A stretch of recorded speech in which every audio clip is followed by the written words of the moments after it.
Ce qu'on voulait faire surtout aujourd'hui, c'était effectivement de se retrouver tous ensemble pour vous expliquer un petit peu le point de vue des entreprises sur la campagne présidentielle qu'il y a en ce moment.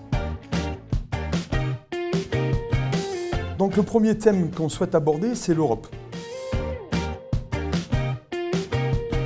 L'UPE et les entreprises ont fait 5 grandes propositions, 5 grandes réformes. Une réforme sur la simplification de l'administration. On a 400 000 normes en France, donc il va falloir qu'on en sorte de ces 400 000 normes.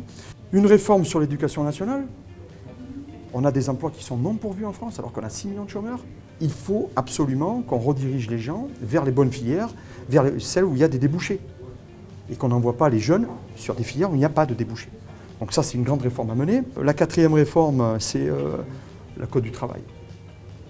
Le Code du travail, j'entends quand même des candidats qui prétendent qu'il faut interdire le licenciement. On n'en est pas à interdire le licenciement. Ce qu'il faut, c'est provoquer des embauches. Et aujourd'hui, ce n'est pas en durcissant le Code du travail que les entreprises vont se lancer dans des embauches. Et enfin, la 5e, c'est la réforme fiscale. La réforme fiscale, les entreprises, 120 taxes, charges et impôts sur chaque entreprise, pèsent sur chaque entreprise. 120 différentes. Et c'est absolument impensable. On est le pays champion du monde.